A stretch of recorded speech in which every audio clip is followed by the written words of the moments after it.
They always hunt after night falls.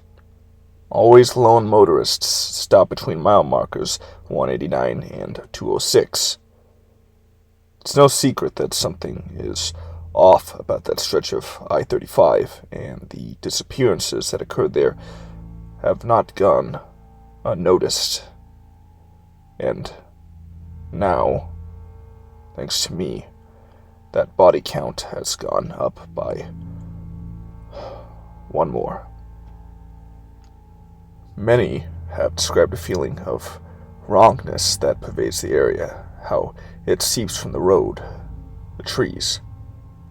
I can't help but imagine those unlucky enough to meet there, and there must feel, breathing in the weighty desperation and shaking panic grasps made heavier with the knowledge that they'll be their last. We do try and take precautions, but we can only do so much. It's the only stretch of highway in the state with no standing signs threatening fines that are astronomically high for violating what may seem like a ridiculous request. The particular eagle-eyed may also notice how the fence at the tree line is much taller than that of the other areas. Even then, some still manage to scale it. It's not surprising that many local urban legends focus on this place. What does never cease to surprise me, though, is how the truth can be more terrifying than our wildest nightmares. As far as I know, only one person has ever seen what dwells on the other side of the fence up close and lived to tell the tale. But he refuses to speak of the encounter or much of anything else after what he witnessed. It is a presence that is only detectable by the absence of those unfortunate enough to meet their end between miles 189 and 206. Before last week, I hadn't lost anyone on my shift. Something I like to think my wife Marta would be proud of if she were still here. Marta is why I took this particular job. See, I've been an officer for decades, but it was only after I lost her that I was told what really happens after dark on that lonely stretch of highway. That was when I requested to be reassigned there. Now, I only work from dusk till dawn on a much smaller stretch of the road, to make sure absolutely no one else has to go through what she did. I'm not here to issue tickets. I aim to minimize deaths. For a long time, I blamed myself for losing Marta, for not getting her call before. It was too late. Her call that she was stalled out near mile marker 203.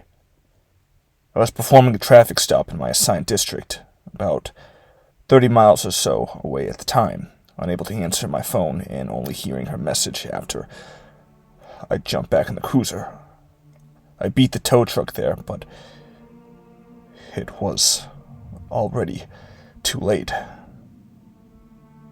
Every night that I'm unable to sleep, when I still instinctively find myself reaching for that empty side of the bed, I can't help but fixate on how everything would have been different if I'd been with her. How, maybe, if I'd answered the phone, that space wouldn't be empty. How, if I hadn't been at work, I wouldn't have to replay the last message she'd ever leave me in order to hear her voice. Zach, I'm gonna be late. The message starts out, Marta's voice shaky. I'm fine. I'm fine. I could picture her hands up playsettingly as she tried calming down both of us. Some asshole clipped me and I spun out in the ditch. I'm fine. The car is fine. I'm just kind of scratched up. The guy just drove off, but yes, I got the plate. It's a vanity, and it's very fitting. She reads the plate out, and she was right. It was fitting. I'm frankly shocked the DVS approved it. Triple A is coming, so everything is fine. I love you. I'll see you when you get home from work. A pause. Her voice suddenly a whisper. Do you hear them? You could hear the beeping of a car door opening, a staticky thud as the phone falls from her hand to where we'd later find it, left behind in the driver's seat. I always hang up then because I can't bear to hear the distant sounds that follow. It's cruel to berate myself, knowing what I do now, that she was doomed the moment she went off the road and her car stalled. The moment that all other traffic passed her, and she was alone in the darkness, it was all over. It wouldn't have mattered if I were 30 miles away or 5. I don't blame the other officer assigned to patrol that area either. This special unit was short-staffed at the time, and he was helping someone else several miles down the road. I'd sped down to where the car was, beating the tow truck, but only seeing an empty vehicle. Flashes on, door ajar. The usually silent night air was filled with something I could only describe as the buzzing of a million frantic insects. Until I stepped out of my car, then the sound faded, replaced by something else. Zach? I sighed in relief at the sound of my wife's voice in the distance. Despite the strange gurgle it was heavy with, despite it coming from over a 6-foot chain-link fence and the trees beyond. I ran to her before the flashing lights of the patrol car of the other officer appeared, and her voice faded, swallowed up by the droning that faded to silence. I hadn't even realized I'd been scaling the fence. It was like snapping awake from a stupor. The officer stopped me and told me that Marta was already back at the station. I wondered if maybe in my panic I'd imagined her voice when we got there, though. They kept me caught up in bureaucratic red tape until it was nearly dawn. Only when it was safe to pull what was left of her from the woods the next morning would I see her again. Only then would they tell me the truth. Most nights on the new job were uneventful.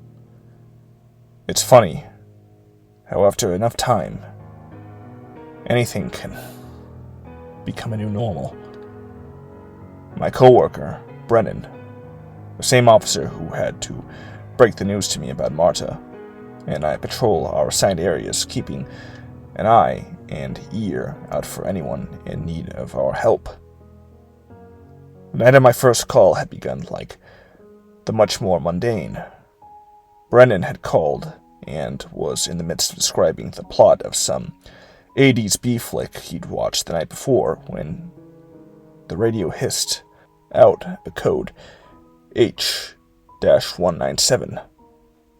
Someone had called for a tow at mile marker 197. The company's dispatcher knew just enough to immediately refer them to us. I was closest, so I turned on the lights and siren and I headed over. Speeding through the dark pines that had cast the highway into a tunnel of darkness, the sound and light is served by our stranded motorists some time, a distraction that'll reach them before I do.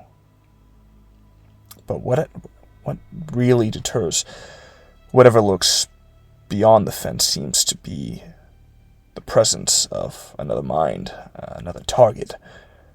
Perhaps by diluting the focus of the predators, perhaps by distracting us, their potential prey. And at first I thought I was too late. The car was empty, and it was only after my eyes had adjusted that I saw the driver. Already on the other side of the fence, seeming to reach into the darkness. I called to him, and he turned to me dazed. In the brief moments before the presence in the dark fell silent, I caught a whisper of a familiar voice seeping through, floating along with the darkness itself. I shone my flashlight in his direction, and his pupils, which were so dilated they'd swallowed his irises, shrunk again as he blinked away his confusion. As he did so, I could see my light reflected in countless pairs of eyes, bright pinpricks floating in the darkness behind him. In the moment before they retreated back.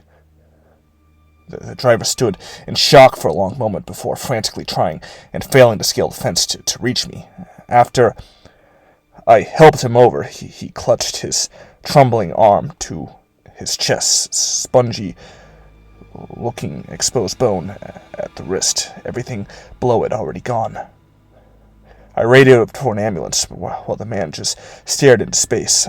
I nodded patiently as he seemed to struggle to find the right words to describe what happened. His eyes wide and blinking glassy, he shivered violently in the summer night, but before finally letting loose the torrent of words, he spoke of the whispered invitation from the woods, spoken in the familiar voice of a loved one long departed. It had happened so fast. He stepped out of the car after popping the hood, and the next thing he knew, he was on the other side of the fence. All he could tell me was that for reasons that no longer made sense to him, he had to reach the source of the sound beyond the trees.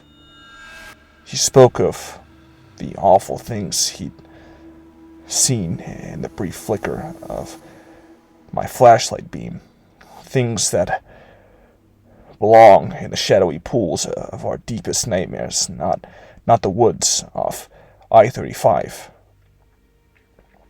I nodded until he fell silent. From what I've heard, he still refuses to speak about the experience.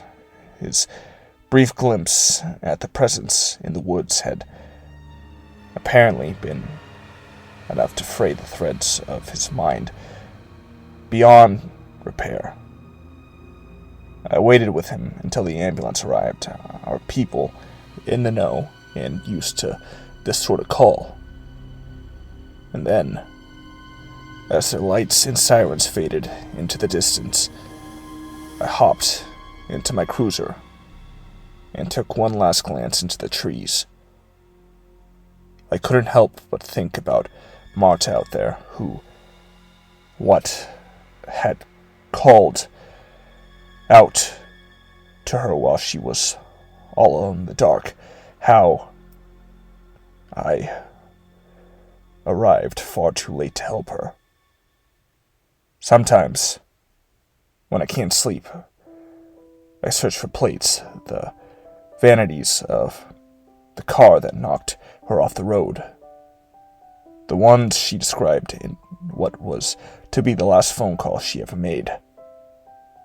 But, unlike their unknown owner, the plates have no hits. After helping the motorist that nearly met a grisly end, it was thankfully quiet for a while.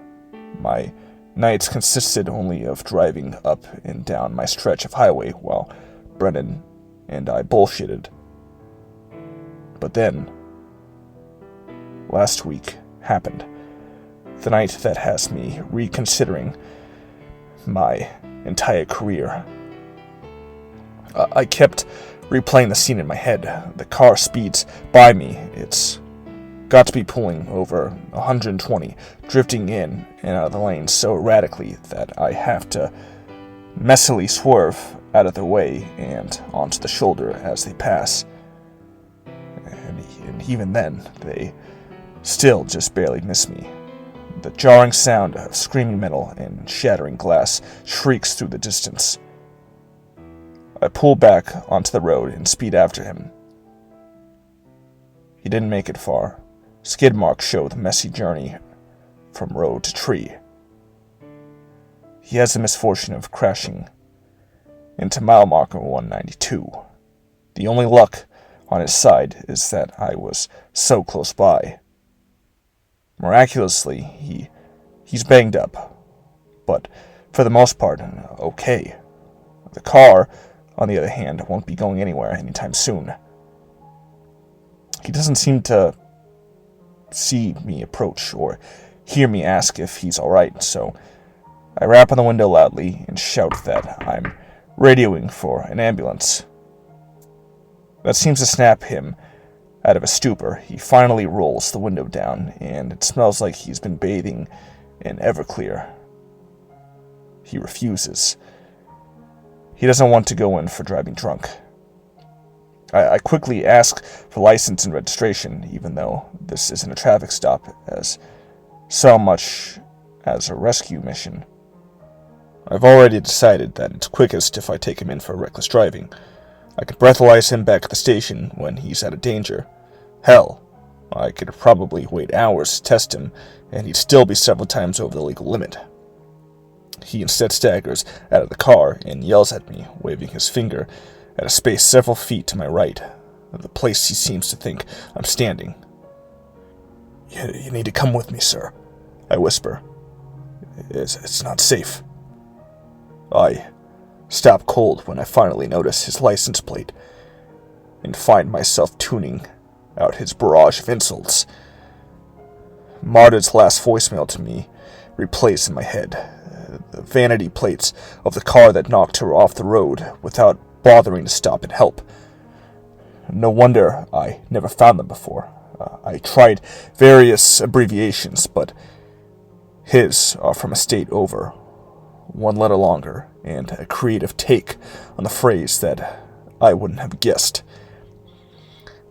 I really study him this time, as he rages in the blue and red light from the cruiser. He doesn't look evil, like I'd pictured her killer.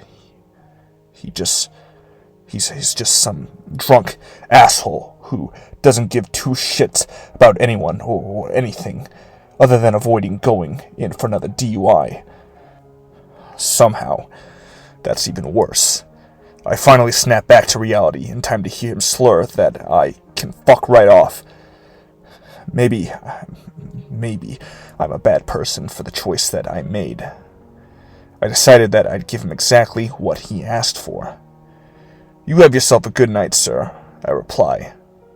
I leave him standing there, and I do fuck right off, turning off my lights as soon as I start my car. I could feel the eyes from the woods on us, and in my rear view, I see him begin his wavering, unsteady walk towards the fence. I don't stick around to watch.